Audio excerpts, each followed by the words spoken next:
하나님 말씀 요한복음 1장 13절 말씀입니다. 같이 합독합니다. 이는 혈통으로나 육정으로나 사람의 뜻으로 나지 아니하고 오직 하나님께로서 난 자들이니라. 아멘. 혈통으로나 육정으로나 사람의 뜻으로 나지 아니하고 오직 하나님께로서 난 자들이 있다고 요한복음 1장 13절에는 말씀했습니다. 이들이 누구냐면 바로 우리들입니다. 하나님의 자녀로 삶으심을 받은 우리들에 대한 설명이자 말씀인 겁니다. 9절부터 한번 볼까요? 요한복음 1장 9절입니다. 참 빛, 곧 세상에 와서 각 사람에게 비치는 빛이 있었나니 말씀했습니다. 빛이 세상에 오셔가지고 각 사람에게 비추어 주시는 일이 있었다고 그랬습니다. 이 빛은 예수님을 가리킵니다. 우리 모든 인생들이 다 죄와 사망의 흑암 아래 빠져가지고 허덕이고 있고 지옥을 향하여서 곤두박질 치고 있는 상태에 있었습니다. 그런데 예수님께서 모든 인생의 그 죄의 짐을 짊어지시고 대속을 완성하시기 위하여서 이 땅에 생명의 빛으로 오셨던 겁니다. 그래서 참빛 곧 세상에 와서 각 사람에게 비치는 빛이 있었나니 10절에 그가 세상에 계셨으며 영원전부터 말씀으로 아버지 하나님의 품에 계셨던 예수님께서 아버지 하나님께서 인생을 구원하기 위하여서 약속하신 대로 지금으로부터 바로 2000년 전에 하나님 정하셨던 그때에 이 땅에 사람의 몸을 입고 실제로 오셨던 겁니다. 그가 세상에 계셨으며 세상은 그로 말미암아 지은 바 되었을 때 세상이 그를 알지 못하였고 다만 예수님 이 땅에 오셨을 때 예수님인 줄 하나님의 아들이신 줄 메시아 그리스도이신 줄 많은 사람들이 알아보지 못하였었죠. 11절에 자기 땅에 오매 자기 백성이 영접지 아니하였으나 육적 이스라엘 가운데 그 가운데로 예수님께서 오셨지만 정작 하나님 백성임을 하나님 자녀임을 자처하던 그 사람들은 예수님을 영접하지 못하는 너무나 참 안타깝고 비극적인 일이 있었습니다. 그런데 12절에 영접하는 자 곧 그 이름을 믿는 자들에게는 하나님의 자녀가 되는 권세를 주셨으니 우리가 바로 이런 은혜를 받은 사람들입니다. 우리가 원래 어떤 사람들이었습니까?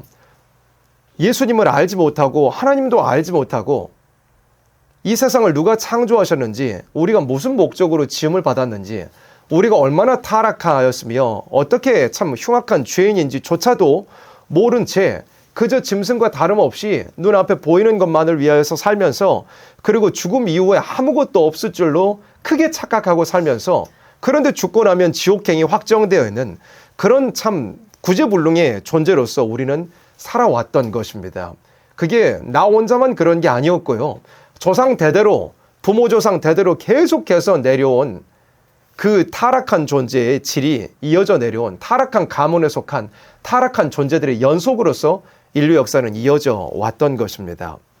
그런데 그런 가운데서 허덕이고 있던 우리들을 예수님께서 건져주시기 위하여서 그런 가운데 그런 흑암 가운데 있던 우리들에게 빛을 비추어 주시기 위하여서 예수님께서 2000년 전에 이 땅에 오셨던 것입니다.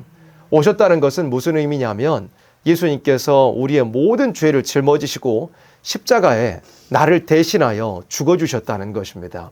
죽으실 뿐만 아니라 사흘째 됐는 날에 예수님께서 다시 부활하셔서 우리에게 새 생명을 허락하여 주신 것입니다. 믿음 안에 있는 우리들에게는 예수님을 영접한 우리들에게는 더 이상 과거에 죄악된 그 사람의 모습은 예수님과 함께 십자가에 못 박힌 것이 되어버려야 되는 것입니다. 그러고 나서 죽을 사람은 죽어버려야 되는 것이고 지옥 가야 될 나의 과거의 모든 모습은 죽어버려야 되는 거고요. 예수님 부활하심을 믿는 우리가 예수님의 부활에 연합한 자로서 완전히 새 생명을 얻은 사람으로 새 사람으로 거듭나게 된 것을 우리는 믿고 그런 생활이 실질적으로 우리에게 있어야 하는 것입니다. 하나님의 자녀가 된다는 것은 그런 의미입니다. 그래서 우리가 합독한 이 13절 말씀에 하나님의 자녀라는 것은 혈통으로나 육정으로나 사람의 뜻으로 아니하고 오직 하나님께로서 난 자들이니라 그랬습니다. 우리가 조상 대대로 그 죄악이 쌓여져서 나에게까지 흘러내려왔고 나도 열심히 죄 짓는 사람 타락한 존재였는데 우리가 먼저 예수님을 찾은 것이 아니었고 우리가 먼저 구원의 필요성을 느낀 것도 아니었고 우리가 어떻게 하나님을 찾아가지고 하나님 예수님 보내어주세요. 나를 대신하여 죽어주세요 라고 원한 것도 결코 아니었습니다. 우리가 아직 여전히 죄인인 그 상태에서 하나님께서는 아들을 보내어 그 사랑을 우리에게 확증하여 주셨고, 아들께서는 아버지 하나님의 뜻에 순종하셔가지고 우리를 대신하여 죽어주셨습니다. 사람으로서는 믿어질 수 없는 그 일이, 사람으로서는 이해가 안 될 그 일이, 뭐 과학적으로 설명할 수 없는 그 일이 우리에게는 믿어질 수 있게 된 것은 오직 하나님의 은혜로 말미암아서, 더 거슬러 올라가자면 영원전부터 우리를 택하여 놓으신 그 하나님의 주권으로 말미암아서, 그리고 각 사람에게 하나님께로부터 허락하여 주신 믿음의 선물이 임함으로써 우리가 하나님의 자녀, 예수님이 믿어지는 그 믿음을 가진 사람이 되게 된 것입니다.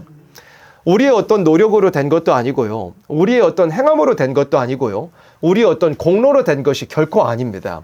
오직 하나님의 택하심의 주권을 따라서, 오직 하나님의 기뻐하시는 자에게 주시는 믿음의 선물로 말미암아서 우리가 하나님의 자녀가 되었다는 것입니다. 그게 23절에 있는 말씀인 겁니다. 혈통으로나 육정으로나 사람의 뜻으로 아니하고, 우리가 뭐 혈통으로 따지거나 사람의 어떤 육정으로 말미암거나 사람의 뜻으로 말미암았다면 우리가 하나님의 자녀가 될 수 있을까요? 아무리 시간이 흘러서도요, 우리 스스로 변화될 수 없고 하나님의 자녀로서 우리 힘으로는 나아갈 수가 없었을 겁니다. 사람은 시간이 지나도요, 변화하지 않습니다. 사람은 시간이 지나도 개선되지 않습니다. 사람은 타락하여 있기 때문에 그 타락한 그 본성을 따라 죄악만 또 세대가 지나갈수록 더 쌓여지고, 죄를 더 연구하고 과학기술이 발달될수록 더 교묘하고 간교하고 더 높은 죄악을, 고도화된 죄를 지어낼 뿐이지, 사람이 시간이 지난다고 해서 절대 개선되는 것은 아닙니다. 무신론자들은 그렇게 이야기하죠. 그러니까 공산주의자들도 그 공산주의의 논리는 뭐냐면요, 왜 세상이 불평등하느냐, 왜 갈등이 나타나게 되느냐 할 때 그 원인을 인간성으로 꼽았습니다. 성경을 도둑질한 이념이, 성경을 표절한 이념이 바로 공산주의이기 때문에 공산주의자도 그 문제인식은 조금 비슷하게 가는 겁니다. 성경도 모든 문제의 원인이 뭐라고 말씀합니까? 죄라고 말씀하잖아요. 이 안에 들어와 버린 인간성 죄악성이 모든 문제의 원인이라고 말씀하잖아요. 그게 우리는 어떻게 해결돼야 됩니까? 하나님이 주시는 은혜로 성령을 보내어 주셔서 우리가 성령의 역사로 바뀌어져야 된다고요. 말씀으로 자신을 모든 더러운 것들을 도려내면 사람이 바뀌어질 수 있고 예수님의 인격에까지 이를 수 있고, 그렇게 예수님의 재림을 맞이하고 안식의 나라에 들어가서 영광을 누릴 수 있게 된다는 게, 그게 하나님께서 성경을 통해서 주신 문제에 대한 인식이고 문제를 해결하는 유일한 방법이잖아요. 그런데 그것과 조금 비슷하게 무신론자들, 공산주의자들도 세상에 왜 이렇게 문제가 많은가, 왜 이렇게 불평등한가, 사회가 왜 이런가, 이런 문제를 어디서 찾느냐면, 문제의 원인을 어디서 찾았느냐면 인간성이라고 찾은 겁니다. 이 사람 안에 욕심이 있고, 욕심에 따라서 불평등이 생겨나고 사회도 그것 때문에 문제가 생겨난다고 이야기하는 거죠. 그런데 공산주의자들, 무신론자들, 유물론자들은 그걸 어떻게 해결해야 된다고 이야기하느냐면 어떤 적절한 교육을 통해서, 그리고 사람이 점점 진화함을 통해서 바뀌어질 수 있다고 이야기하는 겁니다. 적절한 교육을 통해서 또 사람이 진화해 온 그것이 앞으로 계속 이어진다면 사람의 이 인격까지라도, 인간성까지라도 고쳐질 수 있어서 욕심 없는 사람까지 될 수 있다고, 그렇게 이야기하는 것이 공산주의 무신론자들이 이야기하는 겁니다. 그래가지고 세상이 욕심도 없고 불평등도 없고 계급도 없는 지상천국이 이루어질 수 있다고 이야기하는 것이 공산주의자들의, 무신론자들의 논리인 겁니다. 그런데 세상이 그렇게 변해왔냐고요? 그렇지 않잖아요. 세대가 지나면서 사람이 조금 개선된 게 있습니까? 어떤 진화된 게 있습니까? 어떤 인격이 바뀌어진 것이 있습니까? 그렇지 않습니다. 시대가 지날수록 오히려 죄악은 더 고도화되고, 옛날에 없었던 죄들도 이 시대에 얼마나 많은 죄들이 많이 생겨났습니까? 사람은 절대 스스로 개선될 수 없고, 사람은 절대로 그 타락한 본성 가운데서 스스로 탈출할 수 없는 그런 존재인 것입니다. 그런데 오직 보내어 주신 예수님의 은혜로 말미암아 나의 모든 이 죄악을 책임져 주어버리신 십자가의 은혜로 말미암아 또 약속하신 대로 보내어 주신 성령의 역사로 말미암는다면 우리는 변화될 수 있는 것입니다. 그래서 23절 말씀은 우리 인간의 힘으로는요, 사람이 절대로 변화될 수 없고 하나님의 자녀라는 그런 영광스러운 자리에 나아갈 수 없지만, 우리 힘으로는 하나님의 자녀가 절대 될 수 없습니다. 그러나 어떻게 되어버렸느냐면 하나님의 오직 베풀어 주신 은혜로 말미암아서 믿음의 선물을 주어버림으로 말미암아서 우리의 행함도 아니고 우리의 어떤 공로도 아니고 오직 그냥 주신 믿음으로 말미암아서 우리가 하나님의 자녀가 될 수 있게 된 것입니다. 그리고 이 13절 말씀은 하나님의 은혜로 베풀어 주신 믿음의 선물로 우리가 하나님의 자녀가 되었다는 말씀임과 동시에 한편으로 다르게 생각하면요, 하나님의 자녀가 되었다면은 무슨 뜻이냐면 조상 대대로 내려온 모든 죄악성이 끊어져 버리고 정리되어 버려야 된다는 말씀이기도 합니다. 하나님의 자녀가 됐다는 것은요, 혈통으로 말미암지 않는다고 그랬잖아요. 육정으로나 사람의 뜻으로 나지 아니한 사람들이 하나님께로서 난 자들이 하나님의 자녀라고 말씀했잖아요. 하나님의 자녀는 어떤 사람이냐면 혈통과 상관없는 사람이 돼야 된다는 겁니다. 부모와 상관없는 사람이 돼야 된다는 겁니다. 부모를 저버려야 된다, 가정이 깨뜨려져야 된다, 그걸 이야기하는 것이 절대 아니라요, 조상 대대로부터 내려온 그 죄악성이 끊어져 버린 사람이 하나님의 자녀라는 의미라는 뜻입니다. 그래서 이 시간 주시는 말씀의 제목은, 이 주일에 주시는 말씀의 제목은 무엇이냐면 가문의 저주를 끊자입니다. 가문의 저주가 끊어진 사람이 하나님의 자녀인 것입니다. 예수님을 만나기 전에 우리의 삶이 어떤 삶이었다고 서두에 얘기하였습니까? 설명하였습니까? 조상 대대로부터 내려온 우상 섬기고 인간성, 죄악성, 혈기 정욕을 그대로 마음대로 그냥 발산하면서 살던 것이 우리의 모든 모습들이었습니다. 그러나 예수님을 만난 사람은요, 아무리 조상 대대로 우상 섬기며 살아왔을지라도요, 아무리 인간성, 죄악성, 혈기 정욕을 그대로 조상 대대로 부모님이 한 그 모든 죄악성 그대로 배워가지고 자녀도 행하고, 그리고 그 모든 죄악성 자녀에게도 물려주고, 그렇게 지옥 갈 백성으로 살았던 그 모든 것들이 하나님의 자녀로 부르심을 받은 우리들에게는 그 모든 것들이 이제는 다 정리되어 버려야 된다는 것을 의미합니다. 그런 의미에서 부모와 상관없는 사람이 돼야 된다고요. 부모 조상까지 이어져 내려온 그 모든 가문의 저주, 죄악성, 그 우리의 이 가정 가운데, 내 줄기 가운데 역사하던 마귀의 역사가 다 끊어져 버려야 된다는 것을 의미한 것입니다. 그거 정리 안 돼버리면 절대로 우리가 재림의 예수님을 맞이할 수 없고요, 그것이 정리가 되어버리지 않으면 절대로 이 마지막 임하게 될 무서운 환난과 재앙과 심판을 우리는 피할 사람이 될 수가 없는 법입니다. 유전적으로 흘러오는 이 인간의 죄악성, 인간성 죄악성들이 예수 안에서 완전히 끊어져 버려야 된다는 것, 그것이 하나님의 자녀가 된다는 의미인 것입니다. 하나님의 부르심을 받아 이 자리에 오게 된 하나님의 자녀된 여러분, 하나님의 자녀가 되었다는 것이 무슨 의미인지를 우리는 잊어버리지를 말아야 될 것입니다. 조상 대대로 내려온 모든 인간성, 죄악성, 혈기 정욕들이, 모든 우상 섬기는 것들, 불순종하는 것들, 그 외에 나열하려면 끝도 없이 나열할 수 있는 모든 더러운 죄악들이 완전히 하나님의 자녀가 되어서 끊어져 버려야 된다는 것을 말씀하고 있는 것입니다.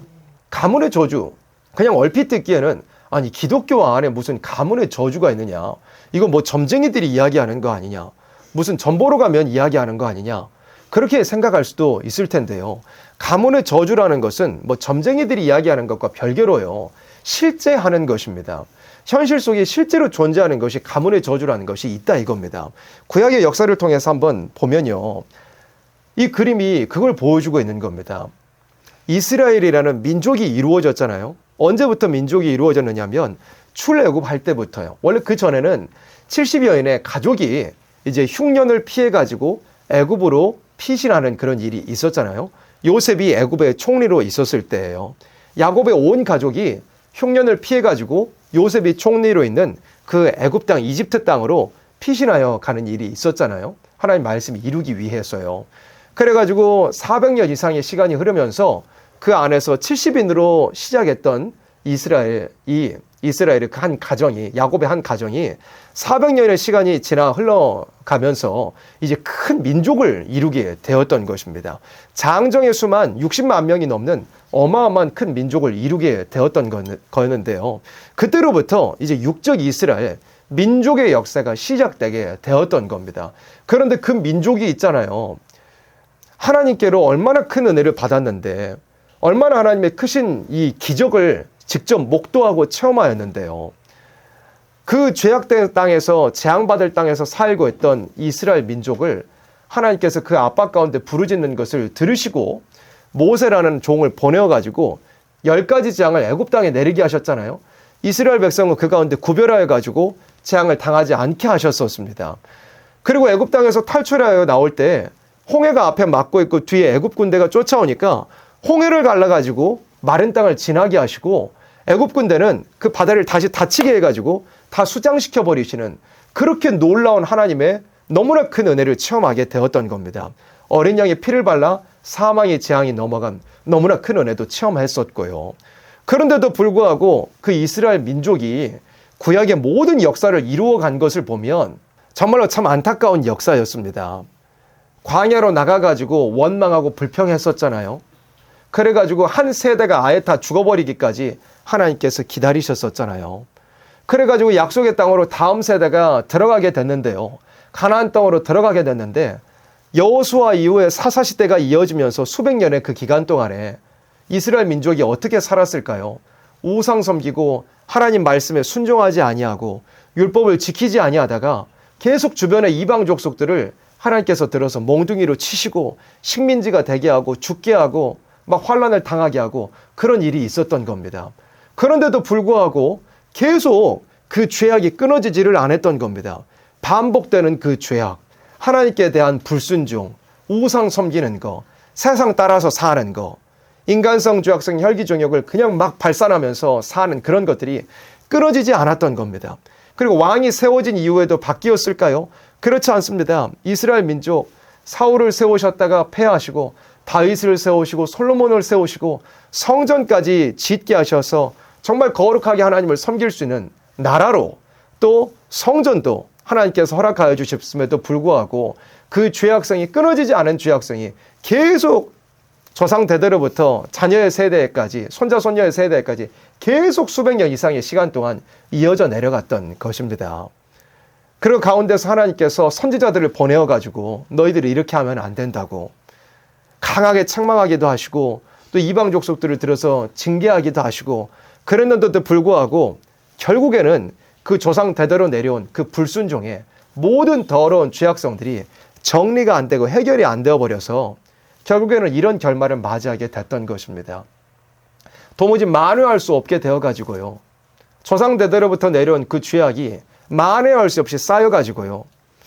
그래가지고 하나님의 성전이 있었던 예루살렘마저도 하나님의 그 진노하심 가운데 다 파괴되어 버리고 하나님의 백성이라는 자들은 다 죽고 아니면 포로되어 가고 그런 만국의 치욕적인 역사를 맞이하게 됐던 것이 이 구약시대 하나님 백성이라는 사람들의 모든 모습이자 역사였던 것입니다.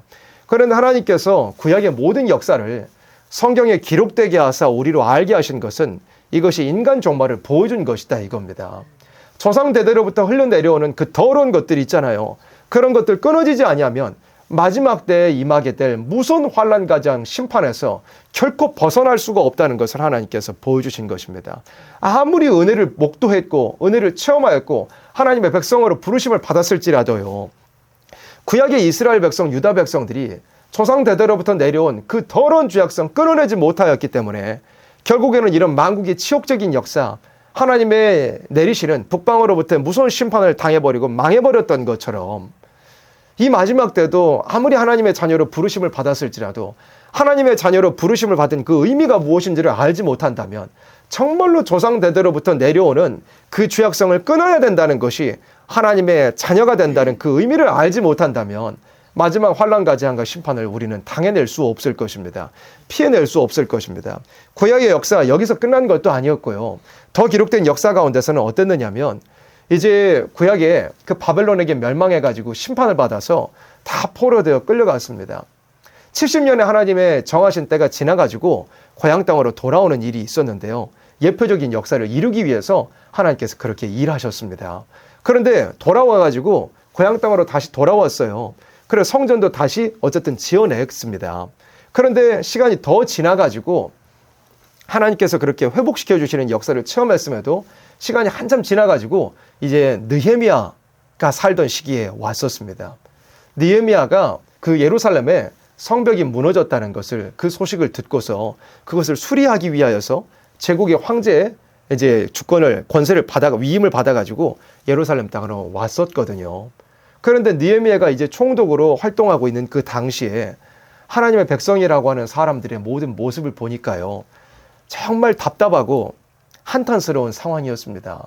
그래가지고 느헤미야가 13장 말씀에 보면 하나님 백성들이 무슨 짓을 하고 있었냐면, 그 조상들이 있잖아요. 방금 그림에 보았던 것처럼 그 조상들이 죄 짓고 하나님 앞에 범죄하고 우상 섬기고 안식일 범하고 이방 결혼하고 그러다 망해버렸던 그 모든 죄악의 악한 행동들을 느헤미야가 시간이 한참 지나가지고 그마저도 하나님 회복시키고 나서도 그 후에도 한참 지나가지고 느헤미야가 모든 하나님 백성들의 모습을 보니까 그 죄악이 똑같이 또 반복되고 있는 거예요.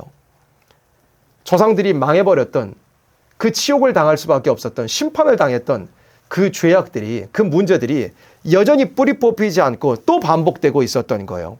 그래가지고 느헤미야 13장에서는 너무 답답한 마음을 가지고서 막 강하게 그것을 개혁시키는 모습이 나옵니다. 느헤미야 13장 18절에 뭐라고 말씀했느냐면, 너희 열조가 이같이 행하지 아니하느냐. 쉽게 설명하면, 야, 니네 조상들이 그러다 죽었잖아. 우리 조상들이 그러다 다 망한 거 아니야? 그런데 너희들이 왜 똑같은 그 죄를 또 범하고 있느냐? 그러므로 우리 하나님이 이 모든 재앙으로 우리와 이 성읍에 내리신 것이 아니냐? 우리의 조상들이, 우리의 할아버지들이 이래가지고 다 망했던 것 아니냐고. 이런 죄악들 짓다가 다 심판받아 버린 것 아니냐고. 그런데 너희들 왜 그런 역사를 알고 있으면서도, 너희 할아버지, 너희 조상들이 그것 때문에 죽은 것 알면서 왜 똑같은 죄를 또 범하고 있느냐고. 느헤미야가 너무 안타까운 심정을 가지고서 이렇게 막 책망하고 개혁하는 일이 있었어요. 이제 너희가 오히려 안식일을 범하여 진노가 이스라엘에게 임함이 더욱 심하게 하는도다. 안식일 범하는 문제였어요. 또 26절에도 또 이르기를, 옛적에 이스라엘 왕 솔로몬이 이 일로 범죄하지 아니하느냐. 야, 옛날에 우리의 왕이었던 솔로몬이 이방 결혼하다가 우상 섬겨가지고 그것 때문에 하나님 앞에 너무 큰 징계를 맞게 된 것 아니었느냐. 엄청난 큰 범죄를 저지른 것 아니었느냐. 느헤미야가 그걸 막 가지고 책망을 했던 거예요. 그러니까 구약의 모든 하나님 백성이라고 하는 사람들의 이 모든 역사를 봐서도요, 분명히 존재하는 것이 바로 가문의 저주입니다. 가문의 저주는 분명히 존재하고 있는 거였습니다. 이게 끊어지지 않다 보니까 구약의 이스라엘 백성들의 모든 역사가 이런 식으로 흘러내려갔던 것이었습니다. 그러면 우리가 어떤 삶을 살아야 되겠느냐 하는 것입니다. 하나님의 자녀로 부름을 받은 우리들은 정말로 조상 대대로부터 내려온 그 가문의 저주가 끊어지기 위하여서 부단히 애를 써야 되는 것입니다. 내 대에서 모든 것이 끊어져야 된다는 겁니다. 그러면 가문을 타고 흘러내려온 그 저주들이 어떤 것들이 있겠습니까? 우리는 정말로 냉철하게 객관적으로 우리 가정 안에, 우리 가문 안에 흘러내려온 그 저주와 같은 것들이 무엇이 있는지를, 인간성, 죄악성이 무엇이 우리 집 안에 흘러내려오고 있는 것인지를 우리가 냉철하게 돌아볼 필요가 있는 것입니다. 부모 되어 계신 여러분들 이 자리에도 계시는데요, 부모로서 어떤 부모가 되어야 마땅하겠습니까? 냉철하게 우리 가문 안에, 우리 가족 안에, 우리 집안 안에 흘러내려온 그 죄악성, 그것이 무엇인지 우리는 분별해낼 수가 있어야 되는 것입니다. 그것이 가장 먼저는 내 대에서 끊어져 버리기 위해서 부단히 애를 써야 될 것입니다. 구체적으로 조금 예를 들자면, 가문 대대로 흘러내려온 그 저주와 같은 것들 무엇이 있겠습니까? 사람이 성내는 것도 있을 것입니다. 사람이 혈기 내는 것도 있을 것입니다. 뭐 욱하는 성격도 있을 것입니다. 뭐 어떤 사람 마음에 안 맞으면 들이받아버리는 것도 있을 것입니다. 그 외에 뭐 세상적으로 방탕하게 사는 거, 술에 취하여서 사는 거, 그 다음 뭐 도박에 손을 댄다거나, 그 외에 하나님께 대해서도 뭐 불순종하는 거, 그 외에 여러 가지 죄악성들이 너무나 많이 있을 것입니다. 또 가정 안에 화목하지 못한 것들, 부부간의 관계가 좋지 못한 것들, 부모와 자녀 간의 사이가 좋지 못한 것들, 또 가정 안에서든지 뭐 폭력을 저지르는 것들, 각기 가정마다 모든 모양은 다르겠지만 분명히 가문 대대로 이어져 내려온 집안의 잘못된 그 저주와 같은 것들이 집안마다 있기 마련입니다. 분명히요.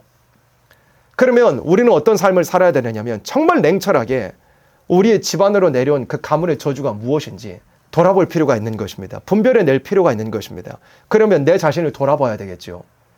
내가 하나님의 자녀로서 부르심을 받았는데 그 조상 대대로 내려온 부모 조상으로부터 물려받은 죄악성이 나에게 남아있지 않은가를 돌아봐야 됩니다.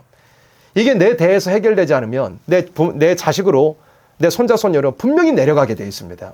내가 예를 들어서 어렸을 때 나의 부모님이, 나의 어머니가, 나의 아버지가 잘못된 그 죄악성을 가지고 저지른 모든 더러운 일들 때문에 내가 어렸을 때 상처를 겪은 것이 있다면 나는 그런 사람이 되지 말아야죠. 나도 모르는 사이에 물려받아 버린 그 죄악성, 그것 때문에 내가 어렸을 때 상처받았고 내가 어려웠고 내가 고통을 당했으면, 내가 공포를 느낀 것이 있었다면, 그런데 그것이 나에게 나도 모르는 사이에 분명히 흘러내려온 것을 내 스스로 발견한다면, 내가 그거 끊어버리지 않으면 내 자식도 나도 모르는 사이에 내가 그 죄를 똑같이 저지르고 있어서 내 자식도 그것 때문에 내가 어렸을 때 당했던 그 고통을 똑같이 당하게 되는 것입니다. 그러면 부모된 여러분, 우리는 어떠한 사람이 되어야 마땅하겠습니까? 자주 반복하지만 정말 그 가정 안에서 흘러온 죄악성, 가문의 저주, 그런 것들이 내 대해서 끊어질 수 있어야 된다 이것입니다. 그렇지 않으면 그게 사람의 힘으로 되는 것이 아니기 때문에 정말 하나님의 자녀가 되는 것이 어떤 의미인지를 알고 성령 충만함과 말씀으로 우리를 돌아보는, 스스로를 돌아보는 것이 없으면 반드시 그 죄악성은 대대로 내려가서 고통이 끊이지 않고 이어져 내려갈 수밖에 없게 되는 것입니다. 자녀된 여러분들은 어떻게 되어야 되겠습니까? 부모님이 나에게 가르쳐주지 않았을지라도요, 내가 그 죄악성을 물려받은 것이 있다면, 부모님이 나에게 이거 교육 못 해줬을지라도 알고 보니까, 성령의 충만함을 받아보니까, 말씀을 통해 우리 집안을 들여다보니까 이런 죄악성이 우리 가정 가운데 있었구나. 이건 내 대해서 끊어져 버려야 되겠구나. 그런 자세들이 있어야 됩니다. 또한 부모님 된 분들로서도 어떠한 자세가 또 필요하겠습니까? 자녀들에게 이렇게 이야기해 줄 수도 있어야 되는 겁니다. 신앙의 어떤 조언, 신앙의 명령이요. 얘야, 부모 조상으로부터 내려온 이 가문의 저주, 우리 집안에 흘러내려온 이 가문의 저주, 나도 모르는 사이에 나도 물려받았고, 내가 성령 충만하지 못하고 내가 말씀으로 도려내지 못한 것, 내가 그거 발산하고 살 때도 많이 있었다. 그리고 이것이 내 대에 온전히 끊어지지 못하여서 너에게도 흘러내려간 거 너 분명히 알아야 된다. 그러니까 나도 이 죄악성 때문에 정말로 주님 안에서 싸우고 있으니 너도 분명히 그거 물려받은 거 다 알고 그것 때문에 싸워야 된다. 그게 해결 안 하면 정말 마지막 주님 오실 때 주님 맞이하지 못한다. 정말 엄중하게 가문의 저주에 대하여서도 그 자녀들에게 명령할 수 있는 그런 부모들도 되어야 될 것입니다. 부모가 예를 들어 그런 역할을 못할지라도요, 자녀된 자로서, 자녀의 세대로서 하나님의 자녀로서 부르심을 받았다면 정말 냉철하게 하나님 말씀으로 성령의 감동으로 부모님이 나에게 교육 못 해줬을지라도, 부모님이 핑계가 되는 게 아니라요, 우리 스스로 돌아보면 되는 겁니다. 부모님이 나에게 교육 못 해줬을지라도, 부모님이 끊어버리지 못해서 내 대에 흘러내려온 이 인간성 죄악성일지라도 내가 해결해버리면 되는 겁니다. 내 스스로 힘으로 되는 것은 아니지만 성령의 충만함과 하나님의 말씀을 통하여 도려내어버리면 되는 것입니다. 그래야만 마지막 때에 주님 다시 오실 때 정말 죄 없는 사람으로서, 죄와 상관없는 하나님의 자녀로서 그 예수님의 재림을 영접할 수 있는 우리 모두 가정들이 되는 것이지, 그것이 해결되지 않으면, 그것이 다 해결되어 가지고 주님의 인격이 이루어지는 그런 가정들이 되지 못하면 어느 가정도 결코 주님의 재림을 영접할 수 없고, 아무리 바라고 소망하고 기대했더라도, 말씀을 알기는 알았더라도 새시대 아름다운 천년왕국에 들어갈 수가 없게 되는 것입니다. 성경에 보면 이와 반대로 흔치는 않은데요, 어떤 가문들이 나오냐면 그 가문의 저주를 완전히 끊어버린 그런 가문도 성경에는 분명히 나와 있습니다. 민수기 성경에 보면 이런 말씀이 나옵니다. 출애굽할 당시였습니다. 그 민족을 이끌고 나간 지도자는 모세였잖아요. 하나님께서 모세를 들어 사용하시는데 그 모세의 권세에 대하여서 대적하는 자들이 있었습니다. 야, 너만 하나님의 종이냐? 그런 식으로 모세의 권위에 도전하는 자들이 있었던 겁니다. 하나님에 대해서 도전하는 자들이었던 거죠. 민수기 16장 1절에 보면 그 자들이 누구냐면 레위의 증손 고핫의 손자 이스할의 아들 누구라고 되어 있습니까? 고라라는 자였어요. 그렇게 모세를, 하나님의 종을 대적하는 자 중에 바로 고라라고 하는 자가 있었습니다. 르우벤의 자손 엘리압의 아들 다단과 아비람과 벨레스 아들 온이 당을 짓고 이스라엘 자손 총회의 택함을 받은 자 곧 회중에 유명한 어떤 족장 250인과 함께 일어나서 모세를 거스리니라. 모세를 거스렸습니다. 그래서 하나님께서 모세가 옳으냐, 모세를 대적하는 자들이 옳으냐 직접 나타내어 주셨는데, 모세를 대적하는 자들을 향하여서 땅이 입을 벌려가지고 그들을 산채로 삼켜버리는 일이 있게 됐습니다.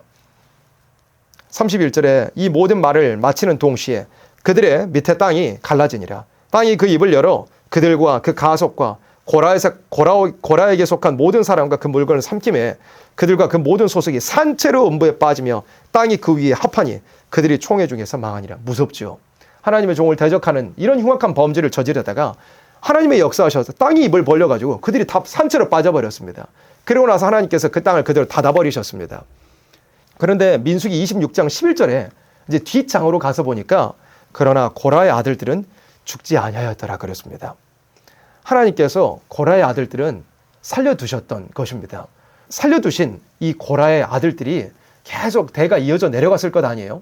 그래가지고 나중에 다윗을 통하여서 모든 하나님을 섬기는 그 체계와 질서가 이제 준비될 때 역대하 20장 말씀을 보니까 어떻게 되었느냐면 그핫 자손과 고라 자손에게 속한 레위 사람들은 뭐 했대요? 서서 심히 큰 소리로 이스라엘 하나님 여호와를 찬송하니라 그랬어요. 그 가문의 조상이었던 고라는요, 하나님의 종을 대적하다가, 그러니까 하나님을 대적하다가 산채로 땅이 열려가지고 거기에 들어가가지고 죽어버리는 너무나 무서운 그런 하나님의 재앙을 당한 사람이었던 겁니다.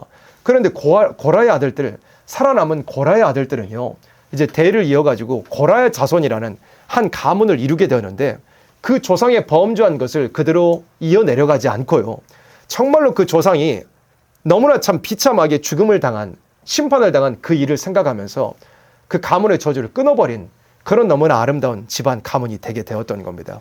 그래가지고 이 고라의 자손들이 어떤 사람들이 되었느냐면 하나님께 찬양하는 찬양대의 가문을 이루게 됐던 겁니다.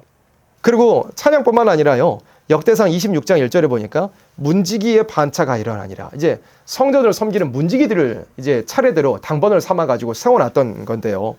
고라 족속 아삽의 자손 중에 고레의 아들 무셀레마야. 그러니까 찬양하는 사람들 뿐만 아니라 성전 문지기도요, 고라의 자손들이 일부 담당하는 일도 있게 되었던 것입니다. 너무나 복된 일이었죠. 조상은 하나님 대적하다가 죽어버렸는데 그 후손들은 그 가문의 저주를 끊고 철저한 회개를 통하여서 정말 두려운 마음을 가지고서 하나님 섬기는 너무나 아름다운 그런 집안을 이루게 되었던 것입니다. 그래가지고 시편 84편의 이 유명한 시, 이 시뿐만 아니라 성경에 보면 시편에 고라 자손의 시 많이 나와 있잖아요. 그 시가 바로 그런 배경 가운데 기록된 것입니다. 시편 84편에 만군의 여호와여, 주의 장막이 어찌 그리 사랑스러운지요. 내 영혼이 여호와의 공정을 사모하여 쇠약하며 내 마음과 육체가 생존하시는 하나님께 부르짖나이다 그랬잖아요. 성전을 사모하여서 쇠약하기까지 사모한다고 그랬습니다. 10절에도 주의 궁정에서 한 날이 다른 곳에서 첫날보다 나은즉 악인의 장막에 거함보다 내 하나님 문지기로 있는 것이 좋사오니. 고라 자손들이 이렇게 아름다운 마음으로 하나님의 성전을 사모하는 마음으로 이런 시편을 기록하는 일도 있었던 겁니다. 가문의 저주를 끊어버린 이 집안이었던 겁니다. 그리고 예레미야 35장에도 한 집안이 나오는데요. 예레미야 35장에는 레갑 족속이라는 사람들이 나옵니다. 예레미야가 이제 유다라고 하는 나라의 종말을 맞이하게 되었을 때 유다라고 하는 나라가 아까 그림 보여드렸던 것처럼 심판을 당해서 다 죽고 포로되고 파괴될 그 일을 이제 목전에 두고서 예레미야가 그때 활동했던 선지자였는데 하나님께서 예레미야에게 시키셨습니다. 예레미야야, 너는 레갑 족속에게 가가지고 방에다가 불러들여가지고 포도주를 따라줘가지고 그 포도주를 마시게 한번 해봐라. 술 마시라고 권해봐라 한 거였어요. 그래가지고 레갑 족속들을 불러가지고 예레미야 선지자가 포도주를 콸콸 따라줬어요. 그래서 이 포도주를 마시시오. 이 술을 마시시오. 그렇게 했던 거예요. 그런데 레갑 족속들이 그걸 거절했어요. 우리는 이거 마실 수 없다고요. 왜 그러느냐면 6절에 그들이 가로되 우리는 포도주를 마시지 아니하겠노라. 레갑의 아들 우리 선조 요나답이 우리에게 명하여 이르기를 너희와 너희 자손은 영영이 포도주를 마시지 말며 집도 짓지 말며 파종도 하지 말며 포도원도 재배치 말며 두지도 말고 너희 평생에 장막에 거처하라 그랬어요. 그래서 이 레갑 족속이라고 하는 이 가문의 조상이었던 레갑의 아들 요나답이라는 사람이 있어요. 이 사람이 이제 열왕기 하에 보면 여호나답이라고 하는 사람으로 기록이 되었는데 이 사람은 어떤 사람이었냐면 하나님 모시기에 합당한 사람이었어요. 북쪽 이스라엘이라고 하는 나라에 아주 부패한 아합이라고 하는 그 흉악한 그런 왕이 있었는데 그 집안을 심판하기 위해서 하나님께서 예후라고 하는 사람을 사용하셨는데 그 예후와 함께 쓰임받았던 사람이 바로 여호나답이라는 사람이었어요. 어쨌든 간에 하나님께서 사용하시는 하나님 보시기에 합당한 사람이 과거에 여호나답이라는 사람이 있었는데 자손 대대로에게 명령을 해놨던 거죠. 너희는 절대로 포도주 마시지 마. 그리고 너희는 이 세상에 속한 사람들처럼 절대 살지 마. 집도 짓지 말고 살라고 심지어 그렇게 명령을 해놓았던 거였어요. 집도 짓지 말고 파종도 하지 말고 포도원도 재배치 말며 두지도 말고 너희 평생에 장막에 거쳐라. 텐트 치고 살아라고 한 거였어요. 집 짓고 살지 말아라고요. 이 땅에 소망 두지 말아라는 뜻이었던 것이었습니다. 그렇게 요나답이 명령해 놓은 대로 이 후손들은 자손 대대로 그 말씀을 지키면서 살았던 겁니다. 원래 인간이라는 것이 이런 삶을 살기가 쉽지 않죠. 모두가 다 땅에 욕심도 가지고 있고요. 끌어모아가지고 뭐 필요한 거 필요하지 않은 거 다 끌어모아가지고 주머니에 넣어놓고 집안에 쌓아놓고 그러면서 지저분한 삶을 사는 게 대부분의 인생들이 사는 그 삶 아닙니까? 그런데 이 레갑 족속의 선조가 되는 레갑의 아들 요나답은 그런 것들 따라하지 말아라. 그런 삶을 살지 말아라. 정말 이 땅에 소망 두지 말고 하나님께 합당하게 살아라. 포도주도 마시지 말고 전부 텐트 치고 살아라. 그렇게 명령을 해놓았던 거였어요. 그런데 이 가문이 있잖아요. 얼마 동안 이렇게 살다가 이 예레미야 35장에 기록되기까지 오게 되느냐면 아무리 적게 잡아도 200년 이상을 그렇게 살았습니다. 200년 이상 동안 대가 이렇게 이어져 내려가면서 선조 요나답의 명령한 대로 포도주도 안 마셨습니다. 텐트 치고 살았습니다. 그러면서 땅에 소망 두지 아니하고 뿌리 내리지 아니하고 정말 하늘의 것만 사모하면서 사는 그런 아름다운 삶을 200년 이상을 그렇게 대를 이어 내려가면서 살았던 겁니다. 한 세대도 이렇게 살기 쉽지 않거든요. 그런데 200년 이상의 수대가 이어 내려가면서도요, 이 레갑 족속은 그 신앙, 선조가 명령한 그 신앙을 이어 내려갔던 것입니다. 가만히 한번 생각해 보세요. 쉬운 일이겠습니까? 술 절대 마시지 말아라. 그리고 너희들 전부 장막 치고 텐트 치고 살아라. 이 땅에 소망 두지 말고 정말 하늘의 것을 사모하면서 그렇게 마음이 가난한 상태로 살아라. 그런 명령이었거든요. 그런데 당장에 첫 그 자녀 세대는 그렇게 살 수 있었을지도 모르죠. 당장에 부모님이 명령했던 거라면요. 그런데 대가 이어져 내려가면서 그게 지켜지기가 쉬웠겠습니까? 그렇지 않거든요. 모든 인생에 다 죄성이 있고 죄악성이 있잖아요. 그런데 그것을 대가 이어 내려가면서 열심히 깎아냈던 것이고 치열한 가정 안에서 다툼을 통해서 이 선조의 명령을 지켜나갔던 겁니다. 대가 이어 내려가려면 어떻게 해야 되는데요? 결혼도 해야 되잖아요. 며느리도 드려야 되잖아요. 자녀도 또 새로 계속 낳아야 되잖아요. 그런데 그것이 한 번에 합심이 됩니까? 한 번에 명령 지키는 가정이 될 수 있습니까? 그렇지 않거든요. 그런데도 레갑 족속이 이거 해냈던 겁니다. 하나님의 은혜로 말미암아서 또 치열한 싸움을 통해서 이걸 해내려갔던 겁니다. 그래가지고 7절 이제 후반절에 그리하면 너희의 우고하는 땅에서 너희 생명이 길리라 하였으므로 우리가 8절에 우리가 레갑의 아들 우리 선조 요나답의 우리에게 명한 모든 말을 순종하여 우리와 우리 아내와 자녀가 평생의 포도주를 마시지 아니하며 거처할 집도 짓지 아니하며 포도원이나 밭이나 종자도 두지 아니하고 장막에 거처하여 우리 선조 요나답의 우리에게 명한 대로 다 준행하였노라 그랬어요. 그래가지고 예레미야 35장의 결론이 뭐라고 나오느냐면 하나님께서 이 레갑 족속을 축복하시는 일, 또 약속의 말씀을 주시는 일이 있었던 겁니다. 이때 당시가 유다라고 하는 나라가 다 이제 심판받아 버릴 것을 앞두고 있는 시기라고 그랬어요. 그 가운데서 레갑 족속에게 하나님께서 약속하셨습니다. 너희는 심판 안 당할 거라고요. 그 조상대대로 하나님께 바로 서보기 위하여서 정말 아름다운 그 신앙의 유산, 죄악성, 인간성, 가문의 저주를 물려받은 그런 집안이 아니라요. 하나님 앞에 바로 서보려고 하는 그 신앙의 유산이 흘러내려온 이 레갑 족속에게는 하나님께서 약속해 주셨던 거예요. 18절에 예레미야가 레갑 족속에게 이르되 만군의 여호와 이스라엘 하나님이 이같이 말씀하시기를 너희가 너희 선조 요나답의 명령을 준종하여 그 모든 훈계를 지키며 그가 너희에게 명한 것을 행하였도다. 그러므로 나 만군의 여호와 이스라엘 하나님이 이같이 말하노라. 레갑의 아들 요나답에게서 내 앞에 설 사람이 영영이 끊어지지 아니하리라 말씀했습니다. 심판을 벗어나게 하시겠다는 거, 그 앞에서 하나님 앞에 설 사람들이 영영이 끊어지지 아니하겠다는 너무나 축복된 약속을 하나님께서 이 레갑 족속에게 허락하여 주셨던 것입니다. 오늘 이 시간 말씀 가문의 저주를 끈자는 제목으로 성경 말씀을 함께 살펴보았습니다. 우리는 하나님의 자녀로 부르심을 받았다는 것이 어떠한 의미인지를 잊지 말아야 됩니다. 혈통으로나 육정으로나 사람의 뜻으로 나지 아니하고 하나님께로서 난 자들이 하나님의 자녀라고 그랬습니다. 부모 조상으로부터 내려온 대대로 내려온 그 인간성 죄악성들이 다 끊어져 버려야 된다는 것을 의미한 것입니다. 구약의 이스라엘의 역사 속에서 하나님의 백성이라고 하는 사람들도 끊어버려야 될 것 끊어버리지 못함으로 다 심판당하고 죽고 그런 일이 포로되어 끌려가고 그런 일들이 있었지만 그 가운데서도 정말 고라의 자손들 또 레갑의 족속들 신앙의 유산을 이어내려간 가문의 저주를 끊어버려서 하나님 앞에 바로 서보려고 했던 그런 가족들도 있었던 것처럼 정말 축복된 가정 하나님께서 너무나 아름다운 약속을 허락하신 그런 가정들이 구약시대에도 덜어 있었던 것처럼 우리도 이제 인간 종말 무서운 환난과 심판과 재앙을 앞에 두고서 예수님 재림하실 날을 앞에 두고서 온 가정이 함께 구원받을 단체 구원을 앞에 두고서 우리는 어떠한 가족을, 어떠한 집안을, 어떠한 가문을 이루어 나아가야 될 것인지 정말 냉철하게 돌아볼 수 있는 그런 우리들이 되어야 할 것입니다. 그래서 발견되는 모든 인간성, 죄악성, 조상대대로부터 내려온 그 모든 더러운 것들이 정말 이제는 더 이상 내려가지 아니하고 그런 것 물려주지 아니하고 우리는 신앙의 유산을 물려줄 수 있는 하나님 말씀대로 바로 사는 것이 무엇인지를 자손대대로 물려줄 수 있는 그런 아름다운 가정을 이루되 예수님의 재림을 함께 영접하고 새시대의 축복을 가정적으로 다 같이 받아 누릴 수 있는 우리 모두들이 되어지기를 간절히 바라고 소망합니다. 아멘.